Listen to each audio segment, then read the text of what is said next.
So Indians, they understand the importance of gold because, as I said, it is a pretty old civilization, and when the civilization is very old, people know what is going to safeguard them when the society is going to collapse. Because that collapse Indians have seen for many years, repeatedly. So one empire will rise and then they will fall, and the other empire will come.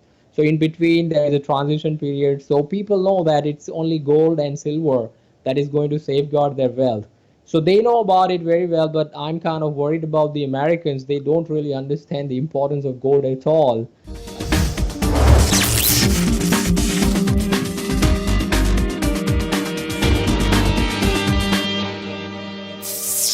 Welcome to Rethinking the Dollar. Today I'm excited to have my guest, Mr. Madhusudan Raj. He's a professor at Satgothan University in India. Today, Dr. Raj joins us to give us an update on the current situation in India with the currency crisis, as well as to give us his thoughts here on what's happening with the Federal Reserve and Donald Trump and everything like that. So, Dr. Raj, welcome to Rethinking the Dollar. Thank you, Mike, for inviting me on your show, and I'm happy to be with you and have the discussion. Thank you very much. Well, I'm excited that the fact of a mutual friend of ours recommended we sit down and have a conversation on what's happening in India. And so since the whole cash crisis began several months ago, I know there's a lot of things happening now with the push of going digital via mobile and things like that. So I'm looking forward to getting your take on that. But before we dive into that conversation, I typically start off with some rethinking dollar questions. And the first question is, what comes to mind when Dr. Raj hears the words rethinking a dollar? Yeah, sure. Because I will take you very quickly to the history of dollar and not only dollar but all other currencies. Because remember, dollar is just currency; it's not money. When we talk about monetary, system, we have to differentiate between money and currency.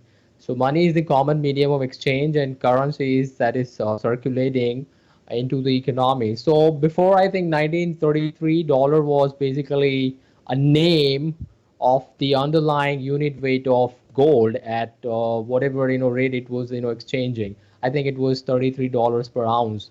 So what happened is after that we have the gold exchange started up to 1971, and I'm sure you also know that in 1971, 15th August, the then U.S. President Richard Nixon closed the gold window, and after that dollar is only just a paper currency. It's a piece of paper basically. So and after that, especially after 1971, the Federal Reserve, which is the Central Bank of America, is constantly increasing the supply of dollar, and because the supply of dollar is increasing, so the purchasing power of that dollar is going down rapidly. I think in 90 years time it has lost something like 90 cents of its purchasing power, and it's continuously going down. So we definitely will have to rethink not only dollar, we have to rethink all the fiat paper currencies that we have today in the world. I mean, historically speaking, this is for the first time in the history of the mankind, the whole world is basically on fiat paper currency standard.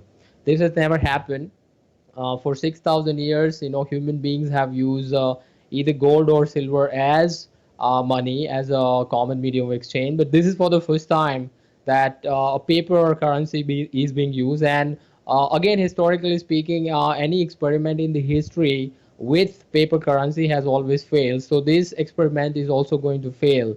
Dollar ultimately is going to fail. Rupee, which is the Indian, fiat currency, is going to fail. Pound. All these currencies were basically names of the underlying unit weight of precious metal, for example, gold or silver. So the governments around the world have very cleverly removed the underweight of gold and just kept the name, and they are calling it money, which is not money. So I think Americans should be very worried about this issue. Same with all other citizens of other countries. For example, in India, I have to if I have to discuss India. So on 8th November night, the Prime Minister of India, Mr. Narendra Modi, came on national television, and he announced that from tonight these 500 rupees and 1000 rupees note, which is like $5 and 75 point dollar notes, will no longer be legal tender, and it will become just piece of paper. So dollar is nothing but a piece of paper, and when its value will come down to zero, people will realize this fact. But I hope that people will wake up before it reaches its value of zero, and they try to move to other alternative, either currency or money. Right. Good explanation there. Now, my question would be over here in the Western world, not too many of us actually pay attention to world events. And so the idea that you mentioned that it's worth Americans as well as other citizens taking time to actually check into this. Why do you think that, studying and being more familiar with your current nation's monetary, issues and monetary policy will probably be one of the most important things someone can do at this point in time in history? Yeah, because as I said, in this time of history, the world governments as well as the world central banks are running the experiments that they have never run in past. As I said, we are all on a fair paper currency standard, as well as the governments, the corporates, and the private individuals are heavily into that. This much amount of debt was historically never there. For example, the unofficial figures about the American, federal government's debt is something like 220 trillion dollars, or official debt itself is around 20 trillion dollars by now, which is a huge amount. I mean, if the our audience, our viewers will check out how much $1 trillion is, then they will find out that it's a pretty huge amount. So, as the Austrian school economist Ludwig von Mises says that our whole civilization depends on the understanding of the science of human action, which is basically economics. So we all carry the responsibility of our societies on our shoulders. And if you want to successfully carry out the responsibility and save our societies from collapsing, then we all will have to understand economics. And once we understand economics, then only we can, understand the events that are going around us. So, as the Chinese course says, that we are living in a very interesting times. So these interesting times are very, very dangerous times also. This is a matter of basically life and death of people. I know that when the second round of crisis will start, the recession is not over. Whatever the recession started in 2007, it is just deepening. So when this will really strike, people are really going to get into a lot of trouble. So that is the reason why it is very, very important to keep a very keen eye on all these events that are not only going inside our countries but all around the world, because we are living in a globalized world right now. So if something happens in United States of America, that is going to have an impact on the Indian economy, for example, or something happens in India, that is going to have an impact on America, that is going to have an impact on other countries also. So that is the reason why citizens should be very, very keen on understanding all these issues. Right. Now, my question is now, because you're currently in a city called, I think it's Gujarat, India. And so give me an idea or what's on your mind. You're currently in India right now. What's the feeling on the streets for those that are dealing with this cash situation? Is it still considered a crisis? Has it improved? Or let's dive into what's happening now on the ground in India as we speak. Sure. See, the situation is still worsening. For example, just a couple of days back, I read in the local newspaper that 70% of the automated teller machines, ATMs, are still empty. So banks are not dispensing the full, amount that the depositors want for withdrawals. Although the Reserve Bank of India, which is the central bank of India, has lifted all the limits on withdrawal now, which were in place for 3 months. But even after that, they announced something, but the ground reality is that people are still not able to, withdraw full amount of money. And not only that, the government and its, income tax department is, coming very heavily onto the even innocent people who deposited, anything more than on a few half a million rupees or something like that. So they are harassing the people. In my city, for example, Surat city, which is a diamond, kind of hub of world. I think around 90% of rough diamonds come to my city for polishing. Hmm. So it is known for its textile industry and diamond industry. So most of the textile and diamond industries, were closed and are slowly opening up, but the small, businessmen are still finding it very, very difficult, because of this demonetization and the government pushing for cashless economy. People are also waiting and watching because they don't know what the future is. So in this uncertain time, people are kind of restricting their purchasing and everything, so they are not buying anything. So I see malls are empty, shops are not selling much of the goods. So the economy is basically slowly, kind of slowing down and halting ultimately. And not only that, the government is, passing one, ludicrous, act after another one, which is really going to hurt the economy in the long run. Recently, the Deputy Governor of the Reserve Bank of India, Mr. Acharya, he said that the impact of demonetization is going to spill over into the next quarter also. Although the Indian government is trying very hard to, put some kind of smoke and mirror, try to hide the impact by, fudging the numbers of GDP and everything. But on the ground right now, the situation is still worse. People are finding it very, very difficult. And as I said, the tax department is now going after small, honest entrepreneurs. For example, in my city right now, the raids are going on. The income tax departments are raiding chicken shops, shoe shops, small restaurants, gas pumps, petrol pumps. These people, anybody who deposited anything, more than what they stipulated during the time of demonetization, so they are sending them notices and they are asking them to kind of, explain that from where did they get all this money.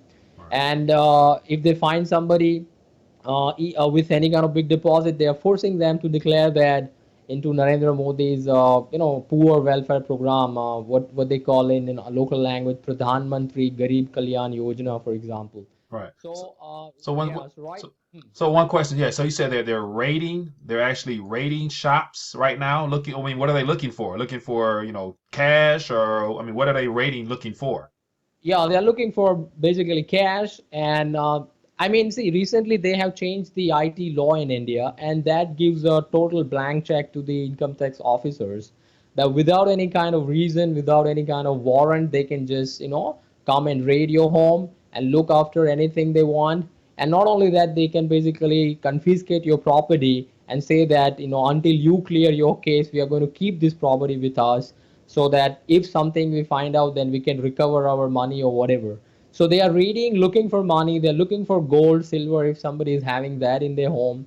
So whatever they are, getting in their hand, they're grabbing it and just, harassing people right now. Wow. So that sounds a little bit extreme to actually go into someone's home looking for their property until they settle their accounts with, with the government there. And so when this initially happened, it came out of the blue. As you mentioned, you were, just on TV, they announced that they're going to remove, the 500, $1,000 note. So now they've implemented the 2000. And since then, I've read a couple articles saying that counterfeiting the 2000 rupee note has gone crazy. So have they re-implemented a new, a smaller denomination notes for the 1,000 and 500 all, or have they just kept the 2000? They have kept the 2000 note, and they are going to bring out another plastic note of 10 rupees, which is a very small amount. But they are not doing anything. Recently, the finance minister Arun Jaitley categorically denied that they are going to introduce 1000 rupees note. They are going to continue with the 2000 rupees note, and there are no new plans of bringing out any new notes also. In fact, not only counterfeiting notes are there, counterfeiting is, one issue. The RBI is in a hurry printing notes with lots of mistakes on it. I am hearing frequent cases, for example, in my state itself, the state of Gujarat, ATM machines are dispensing 500 rupees note which is blank on one side. Really? And not, yeah, and not only that, many notes have a lot of printing mistakes because these people are in a lot of hurry to replace, 86% of the total money supply which they pulled out during the demonetization phase. And from many ATMs, kind of funny money is also coming out with all kind of jokes and everything. So I don't know. Uh, so one side you have counterfeiting money, and on one side you have RBI's currency, which is also, it just looks like counterfeit. So RBI is saying that don't worry, just use this, currency. We have no, system right now to take everything back. So people don't know which is, legal currency and which one is a counterfeit currency right now. So another question would be, so with the 2000 rupee note, is that the highest denomination you guys have, or Yeah, is there? yeah, Okay, yeah. That's so the, yeah. So do people walk around, or I mean, a good portion of the population? I think I read that it's like 1 point something billion people there, of which a good majority are below the poverty line. And so I imagine the 2,000 rupee notes aren't in everyone's possession. And so with the small denominations, even in making and doing transactions, is there enough cash going around to actually give someone change if they purchase something with 2,000 rupees, or will they be stuck with a lot of small change and coins and things? Yeah, see, that was the situation for 3 months. Now, slowly, situation is improving because the currency is coming back. So, like we have the problems, 2, 3 months ago, that kind of problems people are not facing right now. But still, if you have, I mean, lots of 2,000 rupees note, it is going to become a little bit difficult to find the change and everything. So, situation is improving a little bit, but not by much, basically. Yeah. Now, another question would be why, in your opinion, why India and why now? There, I mean, there's as I mentioned, there's 1 point something billion people in India, and so some people say this is like a test run to see how it works, how they can roll out, whatever. Share with me your thoughts. I mean, I mean, why India? Why now? Why India? Why right now is because for that answer we have to look to the present Prime Minister of India, Mr. Narendra Modi. So let me tell you in the beginning itself that the whole decision of demonetizing 86% of the total money supply, currency supply, was purely political. It was not an economic decision. I have to take you back very quickly in the history. So, in the 2014 run-up to the prime minister's, election, Lok Sabha election, the central election, Narendra Modi and his BJP party, they were making lots of promises about bringing back the so-called, black money, which is basically income that is not declared to the income tax department of India. So they were saying, the reports were saying that in the Swiss banks there is a lot of black money lying idle. So he was promising that, okay, I will bring back all this black money into India and deposit something like 1.5 million rupees in every poor people's account. If you vote for me, I'm going to do this thing. So, on basis of these kind of promises, he won the election with a thumping majority. After winning the election, 2 years passed by, 2016, and he was not fulfilling this promise of his. It come out that there was, not much of, black money actually in the Swiss banks. So the whole matter was, pretty cold, and a lot of, local elections were coming up, and this BJP party of Narendra Modi has a majority in the lower house of the parliament, but they don't have the majority in the upper house. So they were finding it very difficult to push their, whatever whimsical, kind of policies they were having. So they required to win state elections also. So he figured out that if I can, crack down on the black money that we have in India, then maybe, that, gamble will play, and that will convert into more votes and more local election wins for him. So that was the reason, the desperation of Narendra Modi for winning the election, kind of resulted into this. I'm sure the idea is, already out there in the world, but somebody must have told him, and he basically implemented the this idea. Remember, the past government, the United Progressing Alliance UPA government, also thought about this issue, but they realized that this particular policy will be very very difficult to implement, and it will be disastrous for poor people. So that's why they just thought about it, but they did not implement it. But it took this person Narendra Modi to implement this kind of crazy idea in India. So it was purely political decision. It has nothing to do with economy. And once they implemented the policy, they figured out that it was not going as they wished for. So they made frequent changes. Like within 1 month time period, they made something like 125 changes. Then now this is okay. Now that is not okay. So that shows that how prepared they were for all this, the fallout of this policy. And even today they are making changes in their policies. Right now, I guess the push was also to make everyone you go digital or have use their mobile phones and give them automatic accounts that they have to do everything through automatic deposit. How's that playing out so far? No, I mean, see, initially when they announced this policy in the evening of 8th November, uh, there was no mentioning of cashless economy. There was nothing digital economy or nothing like that. The three objectives that they kind of pointed out was, one, to root out black money, second was to root out the counterfeiting currency, and the third was fighting terrorism on the Kashmir border, which is a very troubled part of India. So there was no talk whatsoever of digital currency and digital or cashless economy. So what happened is, after 15, 20 days time period, they realized that their story was not going according to their plans.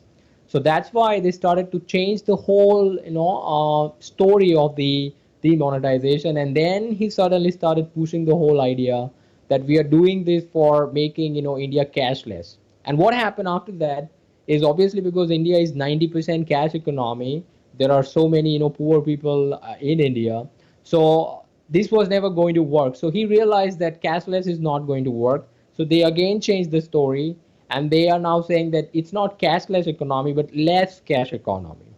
So now they are saying that okay, if we have digital currency and digital economy, cashless or less cash economy, again we can root out black money by using that, and we can remove corruption. But remember, the whole objective of the whole policy is to bring down, bring as many people as possible under the tax net. So right now, the Indian government is also, if you see the accounts, they're basically insolvent. They cannot repay whatever debt they have. So the government is, kind of, hungry for more and more resources. So that's why they're trying to bring in as many people as possible into the tax net, and that is the reason why they are making, this push for cashless economy so that they can track everybody. So recently they announced that even if the taxpayers, honest taxpayers, if they want to file the returns, the income tax return, they need to have these Aadhaar card, which is like a social security card of India these days. Mhm. So they want to connect that with the bank account, so then they can easily track that where people are spending their money and whether they have money more than what they're declaring in their returns, etc. So the whole idea has nothing to do with corruption or black money. It's just people want to control, these politicians want to control people. They want to track their income, and they want to basically tax them as much as possible. Right. That whole transaction you just kind of listed about, keeping a track on people's spending and making sure it lines up with what they're reporting.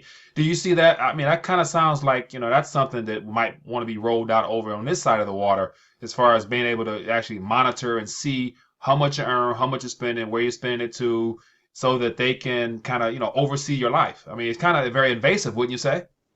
Yeah, absolutely. This is absolutely, very, very invasive, and they are not only that, they just want to control people's thinking also.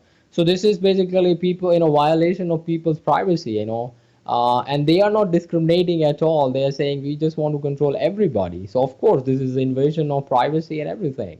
All right. Now, one of the reasons I find it very interesting in finding out more about what's happening in India, because I see it how it's more than just an isolated event in India. I believe it's something that's going to happen globally. So the whole idea of rethinking a dollar, I think, it ties into the idea that privacy will be removed. They want to narrow their options down to a digital form. And so let's get into what's happening over here now in the Western world. Give me your thoughts on President Trump now. He's less than 100 days in office, and there's a lot of unhappy people with what he plans on doing, what he's currently doing, and what he may be allowed to do. Give me your thoughts on Trump briefly. Right. So when Donald Trump was basically running for the presidency, see, basically, Mike, I don't have any expectations from the politicians. So I was not really expecting much from him, but I was kind of liking him only because he was troubling the establishment in America, basically the neoconservatives and everybody. So not only the Democrats are, basically furious at him, but also the Republicans. So if you see right now, they are the ones who are trying to block, whatever moves he is making. One thing I was, kind of looking at him was the foreign policy front, but I think over there he's, not doing anything, serious. He just wants to start another war, probably with North Korea, and he's not withdrawing troops from the Middle East. He just increased the, in fact, budget of the defense, the Pentagon by something like $54 billion. So on that front, I'm I was not really kind of expecting too much, but I thought that maybe he is going to kind of pull back the troops like what in fact Ron Paul wanted to do, but he's not doing that. Also on the economic front, he is pushing all these protectionist policies, which is obviously economically kind of ignorant, because protectionism is not going to kind of bring back jobs or safeguard America's standard of living. What he should be doing is he should be kind of allowing free trade and free foreign trade and free internal trade instead of having more and more controls. So I'm not kind of at all surprised if he's not going to fulfill his promises, because as I said, I really don't expect much from the politicians. Right. Now, question is, with his drain the swamp policy or rhetoric, as well as his 1 trillion plus infrastructure building, things like that, and as you hinted at earlier, we're a couple days, if not a couple weeks away from hitting 20 trillion in debt. How will the 20 trillion in debt, is it something that should be talked about? Because I think here in America, most people don't even really care or never mind, never don't know anything about it really. So how will 20 trillion impact, the globe for the most part, as far as confidence in America's ability to either repay or default on our debt? What are your thoughts with $20 trillion and factored in with Trump's $1 trillion plan? Yeah, so any kind of debt is obviously dangerous for the economy. So Americans, they think that they owe that to themselves, which is not basically true. So what is going to happen in the end? The only choice that Americans are going to have is either repudiate the debt or just default on the debt, or when the foreign governments like Chinese government or the Japanese government will stop buying the US Treasury bonds, ultimately the tab is going to be picked up by the US central bank. So when they start to do that, basically they are going to create a lot of inflation. They are going to print a lot of dollars, and that is going to raise the prices. So far it has not happened because most of the those dollars that they printed went abroad, and they created bubbles and imbalances into foreign countries. Also it went into the asset bubble, the stock market. So Americans will have to be very, very, very, very worried about this huge amount of debt that is hanging over them. So debt means basically you are borrowing from the future generation. So not only today's generation in trouble, the future generation which is not even born right now, they are going to be born with all kind of debts on their head. I was just reading on Drudge Report that an average American, when he dies, he's dying with something like 64,000 US dollars debt on his hand. Right. So ultimately, you have to repay this debt one way or other way. So the confidence in the American economy right now, is already slowly going down. I feel like the American empire is, slowly collapsing, and just like any other empires, in the past, it's financially, economically draining itself into all these useless wars in Middle East, where they are spending trillions and trillions of dollars for nothing. The petrodollar system is also slowly, I think, coming down. Saudi Arabia is in trouble, for example.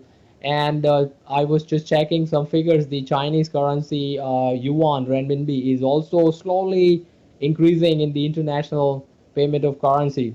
So I think if you see historically, every country who becomes an empire, their currency has something like 70 to 90 years of time period for being an international payment system, payment currency.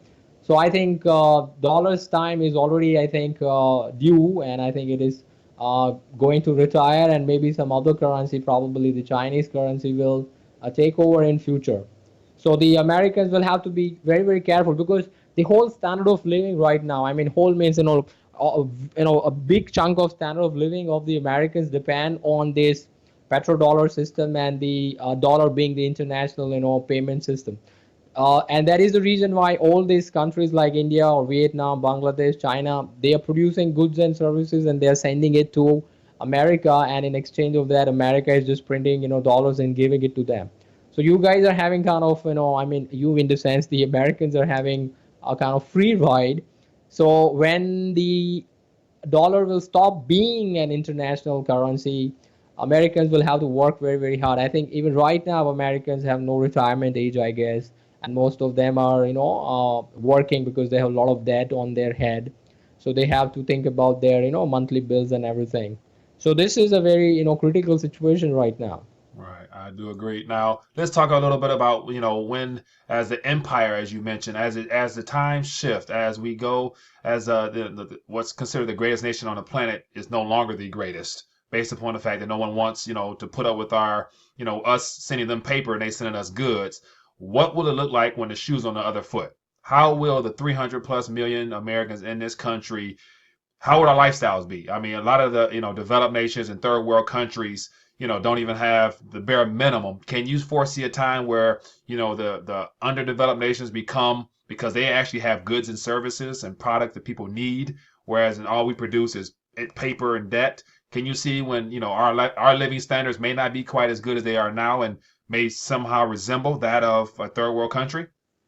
Oh, I don't know whether they will go at the level of the third world country. Should not, because I think the problem is with the American government, but I guess not with the people. And what I am seeing right now, and I mean, seeing in the sense, I'm expecting that whenever the crisis will hit, America basically will disintegrate into smaller states. I'm already seeing some secessionist movement going on. People are talking about, California, Cal exit, or for example, or Texas saying that they want to get out. So I'm sure that many states in, United States of America are pretty good. So it will depend on what kind of policy you follow once the federal government is going to become weaker. I mean, you have a very good legacy with you of capitalism and private property rights and everything. So if you bring back those policies, right policies, then I don't think so. You have to go back to the standard of the third world countries. But if you continue to follow socialism and communism, then those days are not very far when probably the American standard of living will go down to that level. So Right. ultimately, it will depend, yeah, on what kind of policy Americans are going to, people are going to decide that the country is going to follow. If they follow capitalism, then of course, future is, better. But if they follow socialism, then there are definitely going to be problems. Right. And speaking of capitalism and socialism, there's a growing trend here of, more socialistic type policies where, our countries, we're so spoiled where people want free things. People want free healthcare. Like right now, the whole Ryan Care or peeling up Obama's healthcare plan. All these policies right now are based upon the fact that people want something for nothing. And so the idea of capitalism is actually considered somewhat evil now by most people because there's those that have and there's majority that don't have. So I see us going more towards the latter in a very uncomfortable and unpleasant way. So that's kind of why I hinted at the idea that more third world, if not third world, maybe second world, to where the idea of just being able to go down to your local Walmart and just buy up everything for cheap. Those days may not be plentiful. So that's kind of why I hinted at that. So as we draw towards the end of our conversation, I want to get your thoughts on how precious metals and sound money practices are received in India and how important they might be now if you are of that school of thought of how to preserve your wealth. Sure, in India, I mean, gold and silver is in people's blood, Hmm. so it's in the culture. So, and remember, India is a very old civilization, like 5,000-year-old civilization, and India has always used either gold or silver as the money. So, in fact, the name rupee, the present name of the Indian currency, comes from a Sanskrit word called rupa, which means silver. So the first coin that the Suri dynasty emperor Shershah Suri minted was a silver coin, and he gave it the name rupee. So as I said, Indians, you don't have to explain the importance of gold and silver to Indians.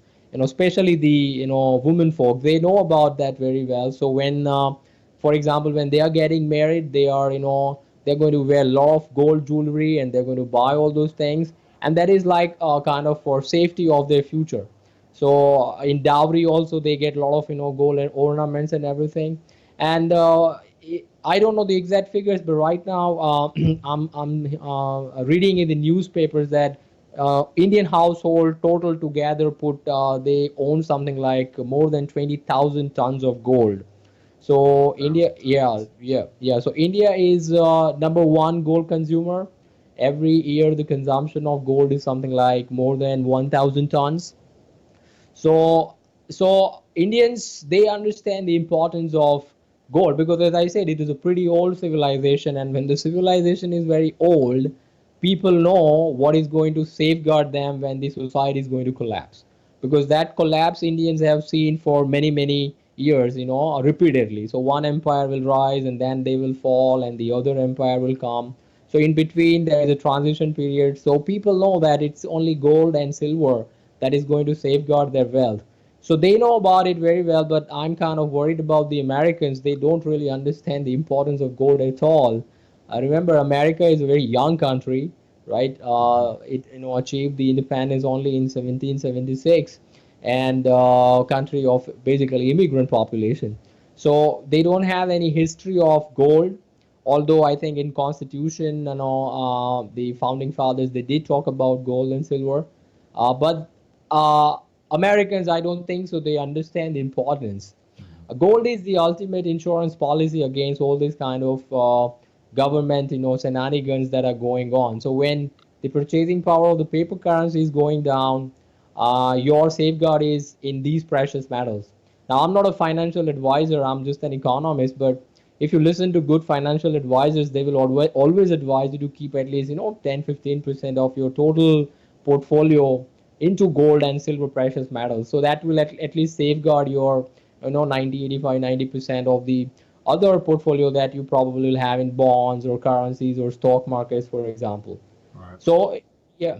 No, so like so the hedge part. I mean, I'm a big advocate of sound metal. Just understanding just basic monetary history leads to the fact that coinage was the ideal money. Period. And when paper came into the mix, that's when things got. That's when people got in problems. So that's kind of where we're at now. So you kind of hinted at gold, and silver being something to hedge against traditional financial instruments such as bonds, stocks. So in a world where there is a hiccup or a big depression, recession, those financial instruments that have been conventional for so long, how will they fare when things hit the fan?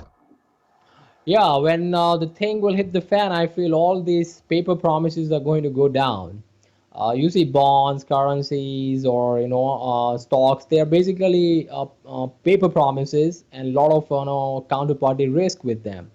So only safe thing right now is basically gold and silver. I believe that in today's world, whatever is not in your hand is not yours. Whatever is a promise, wherever you have a counterparty risk, you are putting yourself in a danger. So it is much better to have something in your hand than you are depending on somebody's promises. And ultimately, all these promises are going to be broken, as especially the Indians found out when the prime minister of this country came and said that I no longer back the fiat paper currency, it's piece of paper. So ultimately, that piece of paper achieved its kind of value of zero, and all those people who are holding that paper in their hand, they were in big trouble. So, for example, in my city itself, when they announced demonetization, most of the business people ran to the gold jewelry shops, and the gold jewelry shops opened up in middle of the night, and they remain open until very early morning, and they sold something like tons and tons of gold around 500 crore rupees, like millions and millions of dollars, gold, even in that just one night to all these people. So those who were stuck with the paper fiat, notes, they went and converted. So it is much better that you prepare yourself before the, things hit the fan instead of waiting. As Right. they say that it is better that you prepare 100 years, earlier than 1 minute, late, because 1 minute you are dead. All right. Wow. Good point there. Now, Dr. Raj, last question here, and this is more so just a off the cuff. What comes to mind? The name of the show is Rethinking a Dollar, and so the Federal Reserve knows what I'm actually referring to. So, give me your short term, your 2 year, 5 year, 10 year thought on what the Federal Reserve note will look like, internationally as well as domestically. Last question. Okay. See, ultimately, I feel, as I said, the dollar is a paper currency. It is going down. I feel right now we have a race to the bottom between all the paper currencies. So I don't know which one is going to go down, at the bottom first, but definitely all of them are going down because the governments are following the mercantilist policies that export is good and import is bad. So that's why they are trying to depreciate their currency and boost their export. So that is what most of the central banks are doing, reducing their interest rates right now. The American central bank is, thinking of raising. They have raised right now for 25 basis point, but that will not be for very long because once they are going to raise the rates a little bit higher, the crisis is going to hit again. The recession is going to start, and I'm sure again they will start printing more and more dollars. So I cannot give you the target, right? But I can talk about the trend. The trend is down for sure. Ultimately every paper currency in the world is going to hit the zero mark, and Wow. I don't give a lot of time to that, maybe 5 years, 10 years, it will not take very long for sure. Right. Good point there. Well, Dr. Raj, I appreciate you sitting down and joining us here on Rethinking a Dollar. Give the audience a chance to, I guess, find out more of what you do, anywhere they can find your work or hear your school of thought, or leave us with somewhere to get in touch with you if need be. Sure. So I live in the city called Surat, in the state called Gujarat in India. Uh, and I teach in a local university. The name of the university is Veer Narmal South Gujarat University, and I'm in the Department of Human Resource Development. I teach basically economics as well as history, culture, research methodology, etc. classes. Uh, I belong to the Austrian School of Economics, so I'm basically an Austrian economist. I'm also alumni of the Mises Institute, the Mises University. I was there in 2008. I'm also a blogger. If your audience want to follow my blogs, then the address of my blog is www.mypraxeology.blogspot.in. I also have my YouTube channel where I regularly post my video analysis of basically the Indian economy. So anybody who will want to understand what is going on in the Indian economy, they can look to my YouTube channel. The address of my YouTube channel is www.youtube.com/user/Madhusudan Raj TV. Okay. So I'll link all of that in the description as well so people can actually go click on the links and get to you faster. sure, sure, sure. So, Dr. Raj, thank you for sitting down. It's been a pleasure to talk to you. Looking forward to continue to just follow this current situation in India because I think it's something that everyone should be paying attention to, being that it's it impacts billions of people. And so, thank you for your time. Looking forward to following your work continuously and enjoy your day there. Thank you for taking time for sitting down with us. Thank you, Mike, for inviting me. It was my pleasure. Thanks. See you again.